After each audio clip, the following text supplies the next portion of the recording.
Esteemed Vladimir Vladimirovich, Petty Officer Second Class Down-Me.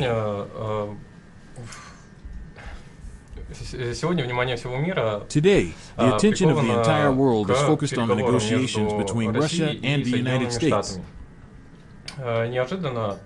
Unexpectedly, we have begun to engage in dialogue and draw closer to our main rival. If possible, I would like to hear firsthand about the progress of the negotiations and, perhaps, their results. Pay no attention to that. Just carry out your service. Fulfill your duty. Overall, that was a joke.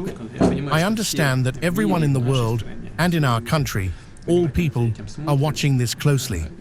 In this regard, I would first like to say that, in my opinion, the newly elected President of the United States sincerely wants to bring this conflict to an end for a whole range of reasons.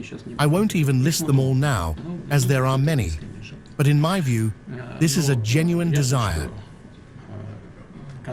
It is clear that the conflict I mentioned, and to which I have just given a brief characterization of what has happened in the recent past, remains complex and requires thorough discussion and approach. We support resolving all these issues by peaceful means, and I have just said that from the very beginning we have undertaken the first, the second, and the third steps toward this.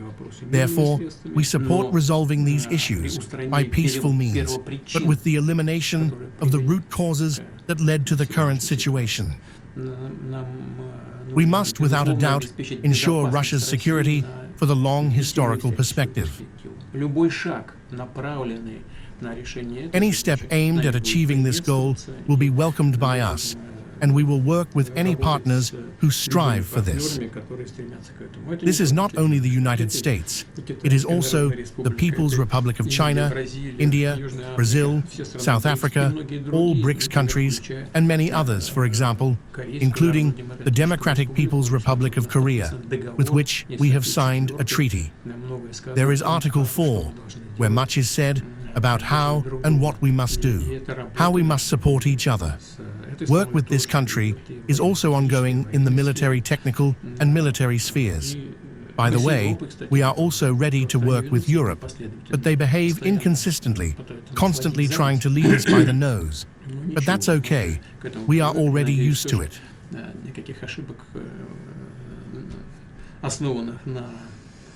I hope that we will not make any mistakes based on excessive trust in our so-called partners.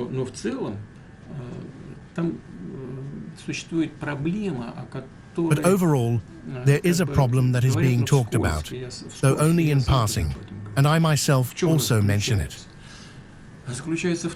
What is this problem?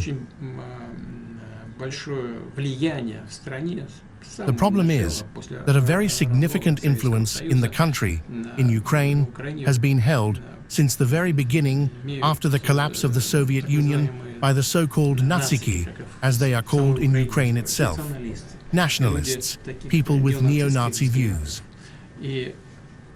And we are not the only ones who have pointed this out. What is interesting is that very few people now even remember this. Back in 2017, an amendment was introduced to the United States Congress to a law that prohibited financing, supporting, or having any kind of relations with a unit such as Azov. The American legislator directly called this paramilitary organization terrorist and anti-Semitic.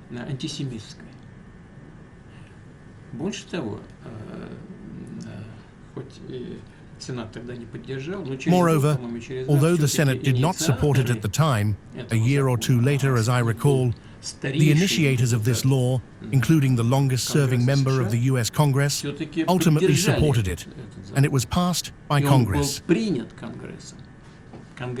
US Congress labeled this organization as terrorist, anti-Semitic, and neo-Nazi.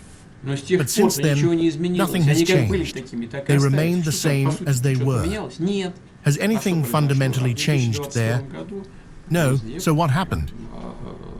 In 2022, the State Department, citing the fact that this formation, Azov, had been integrated into the Ukrainian armed forces, decided, apparently, the law was structured accordingly, that they could be provided with assistance.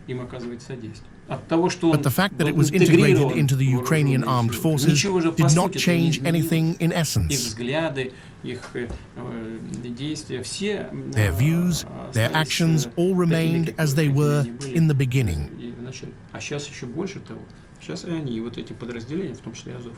And now, moreover, they are planning to reinforce these units, including Azov, and even create divisions from them. This means that such people are acquiring more weapons, gaining more supporters, and drafting others into their ranks, imposing their views on them. What does this lead to?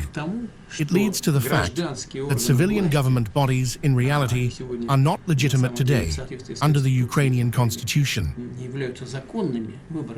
After all, the presidential elections were not held there, and the constitution is structured in such a way that all appointments, including regional authorities and governors, are made by the president. If he himself is illegitimate, then all the others are as well. So, under these conditions of actual illegitimacy, neo-Nazi formations are receiving additional weapons and recruiting new people into their ranks. What does this lead to, or what can it lead to? It means that real power is in their hands, and this in turn means that even now it is unclear with whom to sign any documents, and even now it is unclear what legal force they have, because tomorrow new leaders may come through elections and say, "Who signed that? We don't know. Goodbye."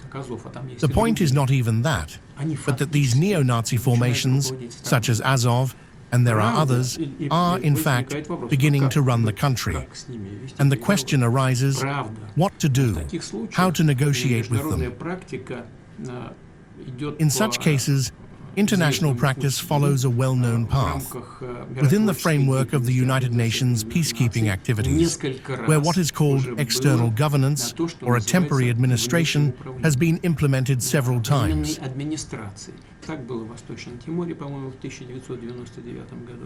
This happened in East Timor, I believe, in 1999, in some parts of the former Yugoslavia, and in New Guinea. In general, such a practice exists. And in principle, of course, under the UN's auspices, it would be possible to discuss with the United States, even with European countries, and naturally with our partners and friends, the possibility of introducing temporary governance in Ukraine. For what purpose? In order to hold democratic elections, to bring to power a capable government that has the trust of the people, and only then begin negotiations with them on a peace agreement, signing legitimate documents that will be recognized worldwide and will be reliable and stable. This is just one option. I am not saying that others do not exist. No, they do exist. Right now, there is simply no opportunity to lay everything out piece by piece.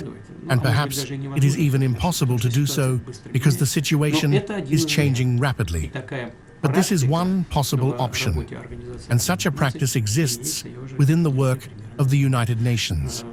I have already mentioned some examples, but in general, we welcome the resolution of any conflicts, including this one, by peaceful means, just not at our expense.